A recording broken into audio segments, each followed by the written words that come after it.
So guys, the OG SUV of India, Tata Sierra is back. December 25ರಂದು Sierra Indian automobile ಮಾರ್ಕೆಟಲ್ಲಿ official ಆಗಿ launch ಆಗಿದೆ. ಇವತ್ತಿನ ಈ ವಿಡಿಯೋದಲ್ಲಿ ನಾವು ಟಾಟಾ ಸಿಯಾರಾ ಬಗ್ಗೆ ಡೀಟೇಲ್ ಅನಲೈಸ್ ಮಾಡ್ತೀವಿ. ಅದಕ್ಕಿಂತ ಮುಂಚೆ ನೀವು ನಮ್ಮ ಚಾನಲ್ಗೆ ಸಬ್ಸ್ಕ್ರೈಬ್ ಆಗದಿದ್ದರೆ ಕೂಡಲೇ ಸಬ್ಸ್ಕ್ರೈಬ್ ಆಗಿ ಹಾಗೂ ಪಕ್ಕದಿರೋ ಬೆಲ್ ಐಕನ್ನ ಕ್ಲಿಕ್ ಮಾಡಿ, ಯಾಕೆಂದರೆ ನಿಮ್ಮ ಬೆಂಬಲವೇ ನಮಗೆ ಶಕ್ತಿ. So let's roll out the intro.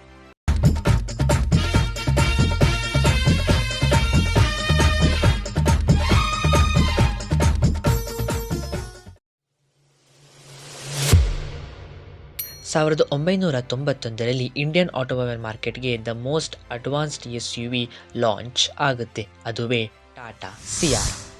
Sierra one of the unique SUV in India till now. ಯಾಕೆಂದರೆ 90ರ ದಶಕದಲ್ಲಿ ಮಿನಿಮಮ್ ಟೆಕ್ನಾಲಜಿ ಮತ್ತು ಮಿನಿಮಮ್ ಡಿಸೈನ್ಗಳ ಕಾರ್ಗಳು ಹೆಚ್ಚು ರಸ್ತೆಯಲ್ಲಿ ಇದ್ದವು. ಈ ಸಮಯದಲ್ಲಿ ಸ್ಪೋರ್ಟ್ಸ್ ಯುಟಿಲಿಟಿ ವೆಹಿಕಲ್ ಎಂಬ ಟ್ರೆಂಡ್ ತಂದು ಟ್ರೆಂಡ್ ಸೆಟ್ಟರ್ ಎಂಬ ಹೆಸರನ್ನು ಸಿಯಾರಾ ಗಳಿಸುತ್ತದೆ. ಸಿಯಾರಾನ ನಾನು ಯಾಕೆ ದ ಮೋಸ್ಟ್ ಅಡ್ವಾನ್ಸ್ಡ್ SUV ಅಂದೆ ಅಂದರೆ, ಆಗಿನ ಕಾಲದಲ್ಲಿ ಸಿಯಾರಾದಲ್ಲಿ power steering with steering adjustment, tachometer, power window, central AC, twin rear ವೈಪರ್ನ ಆಫರ್ ಮಾಡ್ತಾರೆ, which is completely head of its time. ಇದರಿಂದ ಸಿಯಾರಾ ಇಂಡಿಯನ್ ಆಟೋಮೊಬೈಲ್ ಮಾರ್ಕೆಟಲ್ಲಿ ಚೆನ್ನಾಗಿ ಪರ್ಫಾರ್ಮ್ ಮಾಡ್ತಾ ಇರುತ್ತೆ. ಈವನ್ ನಮ್ಮ late farmer prime minister Narasimha Rao ಅವರ ಅಫಿಷಿಯಲ್ PM ವೆಹಿಕಲ್ ಕೂಡ ನಮ್ಮ ಸಿಯಾರಾ ಆಗಿತ್ತು. ಇಷ್ಟೆಲ್ಲ ಪಾಪ್ಯುಲಾರಿಟಿ ಪಡೆದುಕೊಂಡರೂ ಸಹ ಸಿಯಾರಾ ಹೇಳಿಕೊಳ್ಳೋ ಲೆವೆಲ್ಗೆ ಪರ್ಫಾರ್ಮ್ ಮಾಡಲು ಸಾಧ್ಯವಾಗಲಿಲ್ಲ. ಐ ಪ್ರೈಸಿಂಗ್ ಮತ್ತು ಐ ಕಾಂಪಿಟೇಷನಿಂದ ಸಿಯಾರಾ 2003ರಲ್ಲಿ ಡಿಸ್ಕಂಟಿನ್ಯೂ ಆಗುತ್ತೆ. ಆದರೆ ಇಷ್ಟು ರಿಪೀಟ್ಸ್ ಅನ್ನೋ ಹಾಗೆ ಟಾಟಾ ಸಿಯಾರಾ ಮತ್ತೆ ಇಂಡಿಯನ್ ಆಟೋಮೊಬೈಲ್ ಮಾರ್ಕೆಟಲ್ಲಿ ಅಫಿಷಿಯಲ್ ಆಗಿ ಲಾಂಚ್ ಆಗಿದೆ. ಮೊದಲಿಗೆ ಸಿಯಾರಾದ ಎಕ್ಸ್ಟೀರಿಯರ್ ಕಡೆ ಬರೋದಾದರೆ, ಫ್ರಂಟಲ್ಲಿ connected DRL with black colour grille along with tiny I beam light ಮತ್ತು ಫ್ರಂಟ್ ಮತ್ತು ರೇರಲ್ಲಿ piano black and silver colour bumper ಬಂದರೆ, ಕೊನೆಯದಾಗಿ ರೇರಲ್ಲಿ ಕನೆಕ್ಟೆಡ್ ಟೈಲ್ ಲ್ಯಾಂಪ್ ಜೊತೆಗೆ 19th ಇಂಚ್ ಅಲಾಯ್ ವೀಲ್ನ ಆಫರ್ ಮಾಡ್ತಾ ಇದ್ದಾರೆ. ಸಿಯಾರಾದ ಮೋಸ್ಟ್ ಅಟ್ರಾಕ್ಟಿವ್ ಪಾರ್ಟ್ ಅಂದರೆ ಅದರ alpine window design. Because Sierra ಅಂತ ನೇಮ್ ಇಟ್ಟ ಮೇಲೆ ಸಿಯಾರಾದ ಜೀನ್ ಕ್ಯಾರಿ ಮಾಡಲೇಬೇಕಲ್ಲ. I gotta tell you, it was perfect. But previous ಜನರೇಷನ್ನ ಸಿಯಾರಾದಲ್ಲಿ 3 ಡೋರ್ನ ಆಫರ್ ಮಾಡ್ತಾರೆ, ಆದರೆ ನ್ಯೂಲಿ ಲಾಂಚ್ ಟಾಟಾ ಸಿಯಾರಾದಲ್ಲಿ 5 ಡೋರ್ನ ಆಫರ್ ಮಾಡ್ತಾ ಇದ್ದಾರೆ ಮತ್ತು ಇದರ ವಿಂಡೋ ಪ್ಯಾನಲ್ಸ್ ಅಷ್ಟು ವಿಸಿಬಲ್ ಆಗಿ ಕಾಣ್ತಾ ಇಲ್ಲ, which shows Tata's perfection in design. ಎರಡನೇದಾಗಿ ನನಗೆ ಪರ್ಸನಲ್ ಫೇವರೆಟ್ ಇದರ ಇಂಟೀರಿಯರ್ಸ್. ಅರಿಯರಲ್ಲಿ ಕೊಡುತ್ತಿದ್ದ same 4 spoke steering wheel, 3 connected touchscreen display, 1 for instrument cluster and remaining 2 for informative system. Long panoramic sunroof, ventilated seats along with JBL sound system, control climate, 360 camera, sun sheets, wireless charging ports, AC for front and rear passengers. Oof. State award.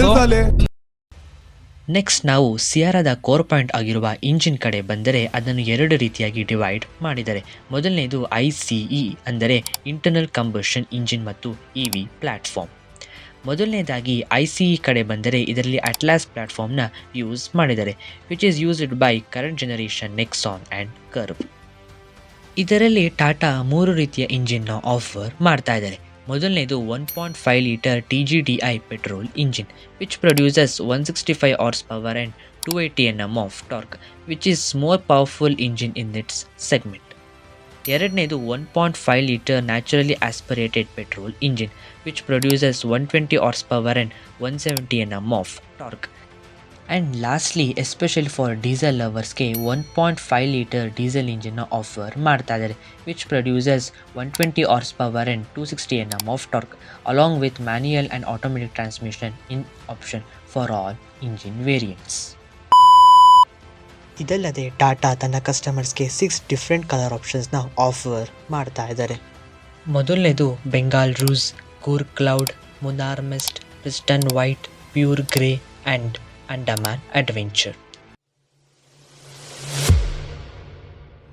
ಇದಿಷ್ಟು ಸಿಯಾರಾದ colour ಪ್ಯಾಟರ್ನ್ಗಳಾದರೆ, ಇದರ price around 11.49 lakhs ಇಂದ 25 lakhs ತನಕ ಇರಬಹುದು. Later on ಸಿಯಾರಾದ price ಬಗ್ಗೆ ನಮಗೆ ಇನ್ನೂ ಹೆಚ್ಚು ಮಾಹಿತಿ ಸಿಗುತ್ತದೆ. But the most disappointment thing ಅಂದರೆ ಇದರ front wheel drive system, which is good, but all wheel drive ಅಥವಾ 4x4 ಸಿಸ್ಟಮ್ನ ಕೊಟ್ಟಿದ್ದರೆ ಸಿಯಾರದ ಮೇಲಿನ ಪ್ರೀತಿ ಇನ್ನೂ ಜಾಸ್ತಿ ಆಗ್ತಿತ್ತು. ಬಟ್ ಟಾಟಾದವರು 2027ರಲ್ಲಿ ಆಲ್ ವೀಲ್ ಡ್ರೈವ್ ಸಿಸ್ಟಮ್ ಕೊಡುವ ಸಾಧ್ಯತೆ ಹೆಚ್ಚಿದೆ. ನೋಡೋಣ. ಟು ಬಿ ಆನೆಸ್ಟ್, ಟಾಟಾದವರು ಸಿಯಾರಾ ಎಂಬ ಬ್ರ್ಯಾಂಡ್ ನೇಮ್ನ ಸರಿಯಾಗಿ ಯೂಸ್ ಮಾಡ್ಕೊಂಡಿದ್ದಾರೆ, ಸಫಾರಿ ಥರ ಹಾಳು ಮಾಡಲಿಲ್ಲ. ನನ್ ಮೇಲೆ ನಿನ್ಗೆ ಯಾಕಿಷ್ಟು ದ್ವೇಷ? ನಾನು ಏನ್ ತಪ್ಪು ಮಾಡಿದ್ದೀನಿ? ನಾನೇನಯ್ಯ ತಪ್ಪು ಮಾಡ್ದೆ? ನಾನು ಎಲ್ಲಿ ತಪ್ಪು ಮಾಡ್ದೆ?